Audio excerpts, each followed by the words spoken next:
અમદાવાદના મણિનગરમાં સાયબર ઠગાઈનો એક ચોંકાવનારો કિસ્સો સામે આવ્યો છે, જ્યાં સાયબર ઠગોએ એક વૃદ્ધ દંપતીને ડિજિટલ અરેસ્ટ કરીને લાખો રૂપિયા ઠગાઈ કરવાનો પ્લાન બનાવ્યો, પણ આ પ્લાન એક જાગૃત પાડોશીના કારણે નિષ્ફળ રહ્યો। કેવી રીતે આ ડિજિટલ અરેસ્ટ કરવામાં આવ્યું હતું, સાયબર ઠગોએ કેવી રીતે આ જાળ પાથરી હતી, જુઓ આ અહેવાલમાં।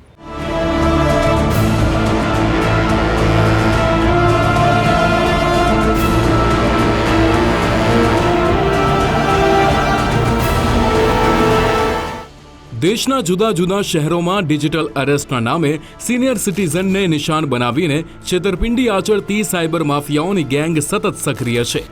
અમદાવાદના મણિનગરમાં એકલા જ રહેતા વૃદ્ધ દંપતીને નિશાન બનાવીને સાયબર ઠગોએ લાખો રૂપિયા લૂંટી લેવાની જાળ પાથરી, પરંતુ એક જાગૃત પાડોશી અને સાયબર ક્રાઇમ પોલીસની ત્વરિત કાર્યવાહીને કારણે એક મોટી છેતરપિંડી થતાં અટકી ગઈ। અમદાવાદના મણિનગર વિસ્તારના તપસ્વી એપાર્ટમેન્ટમાં રહેતા વૃદ્ધને ઠગોએ નિશાન બનાવ્યા।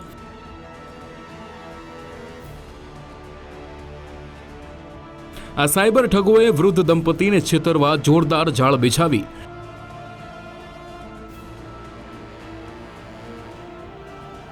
સીબીઆઈના વરિષ્ઠ અધિકારી અને કોર્ટરૂમનો માહોલ વિડીયોમાં બતાવીને વૃદ્ધને ડરાવવાનો પ્રયાસ કર્યો।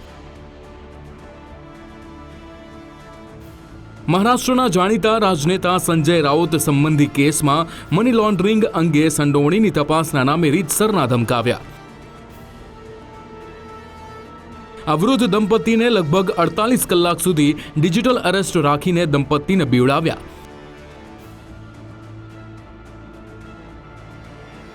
આ સાથે તપાસમાં સહયોગ નહીં આપે તો દીકરા અને દીકરીને નુકસાન થશે તેમ કહીને ડરાવ્યા। સંતાનોના નામે વૃદ્ધ દંપતી હવે ઠગોને હાથ જોડીને કગરવા લાગ્યું,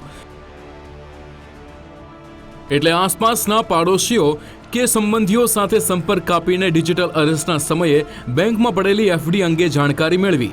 આ દંપતીને બેંકમાં રહેતા 23 લાખ રૂપિયાની એફડી તોડાવીને સેવિંગ બેંક એકાઉન્ટમાં રૂપિયા નાખવા ધમકી આપી। જો કે મમ્મી પપ્પાની વાતોથી નાસિકમાં રહેતી દીકરીને કંઈક અજુગતું બન્યાની શંકા જતા પાડોશીને જાણ કરી, જે બાદ પાડોશી અને અમદાવાદ સાયબર પોલીસની સતર્કતાથી લાખો રૂપિયાની છેતરપિંડી થતા બચી ગઈ। જીવનભરની કમાણી બચી જતા વૃદ્ધે પાડોશી અને પોલીસ જવાનોનો આભાર માન્યો અને પોતાની સાથે બનેલી ડરામણી હકીકતનું વર્ણન કર્યું।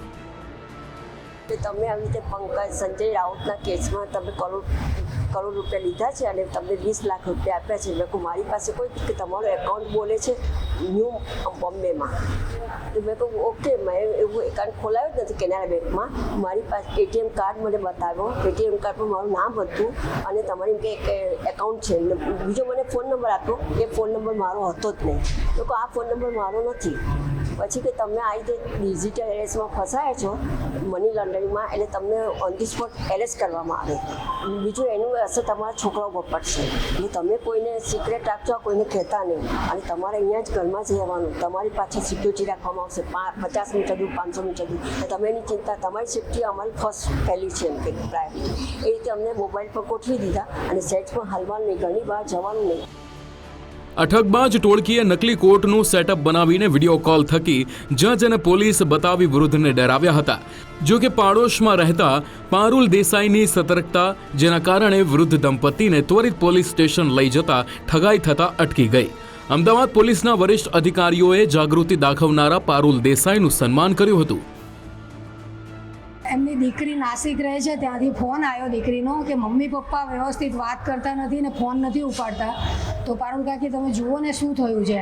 એટલે મેં ચાલુ ફોન રખાઈને એમના ઘરે બારણું ઠોક્યું, તો એ લોકોએ ખોલ્યું પણ અડધું જ ખુલેલું હતું ને કશું નથી, બધું બરાબર છે, કશું નથી એવું કર્યું। એટલે થોડો ડાઉટ ગયો।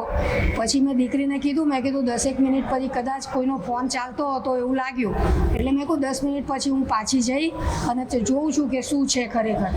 એટલે એ ઇન બિટવીન અમારે વાત ચાલતી હતી એની દીકરી સાથે, અને પછી એવું લાગ્યું કે ડિજિટલ એરેસ્ટ જ કરેલા લાગે છે। એટલે મેં પછી બારણું એમનું ખખડાયું અને તરત જ કીધું કે ચલો આપણે મોબાઈલ મને આપી દો। એટલે મોબાઈલ એમણે બંને મને આપી દીધા અને અમે રિક્ષા કરીને સીધા અહીંયા પોલીસ ચોકી આવી ગયા। આ સાયબર ઠગોએ વૃદ્ધ દંપતીને ઘરની બહાર ન જવા તેમજ વિડીયો કોલ સતત ચાલુ રાખવા માટે દબાણ કર્યું હતું। અમદાવાદ પોલીસે એકલા રહેતા વૃદ્ધો અને દૂરના શહેરમાં રહેતા સંતાનોને પણ સાવધાન રહેવા અપીલ કરી છે. આ ઉપરાંત બેંકમાં કોઈ વડીલ અચાનક મોટી રકમ ઉઠાવવા આવે અને ઉતાવળ કરે તો પોલીસને જાણ કરવા જણાવાયું છે, જેથી કોઈ મોટી રકમની છેતરપિંડી ટાળી શકાય. અને પછી તમે મોટી તકલીફમાં ફસાઈ જશો કે તમારે અહીંયા બોમ્બે તપાસમાં આવવું પડશે કે દિલ્હી આવવું પડશે, અને પછી અમારી ટીમો તૈયાર જ છે અને થોડી ઘણી એમની અંગત માહિતી છે એ પણ એમને આપતા હોય છે, અને ટૂંકમાં એમને ડરાઈને એવી રીતે કરી દેતા હોય છે કે ભાઈ આટલા પૈસા તમે નાખી જ દો અને બહુ ઓછો સમય છે, અમારે 2, 4, 5 કલાકમાં નિર્ણય લેવાનો છે, આ ગુનો દાખલ કરવાનો છે, દાખલ કરીએ એટલે અમારી ટીમો તમને એરેસ્ટ કરવા આવશે. તો આવી રીતે કોઈ પણ જે ઘરડા હોય 60, 65, 70, 75 વર્ષના હોય અને ખાસ કરીને એકલા રહેતા હોય, એમના ઘરમાં બાળકો કે એમના મેરિડ હોય અથવા અધર કન્ટ્રીમાં પરદેશ રહેતા હોય, એ લોકોને જલ્દી ટાર્ગેટ કરે છે આ લોકો કે કોઈની હેલ્પ ન મળે અને ત્યાં સુધી એમની વાતમાં આવી જાય ને ગભરાઈને ટ્રાન્ઝેક્શન કરી કાઢે. દેશની રાજધાની દિલ્હી કે મુંબઈમાંથી સીબીઆઈ અધિકારીના નામે જ ઠગ ટોળકી 60 વર્ષથી વધુ ઉંમરના અને એકલા રહેતા લોકોને ટાર્ગેટ કરે છે. જાગૃત પાડોશી પારુલ બહેનની સતર્કતાના કારણે એક મોટી ડિજિટલ અરેસ્ટ થકી થનારી ઠગાઈ અટકતા પોલીસે તેમના વખાણ કર્યા હતા. કેમેરામેન વિરલ વ્યાસ સાથે સંજય જોશી, ગુજરાત ફર્સ્ટ, અમદાવાદ.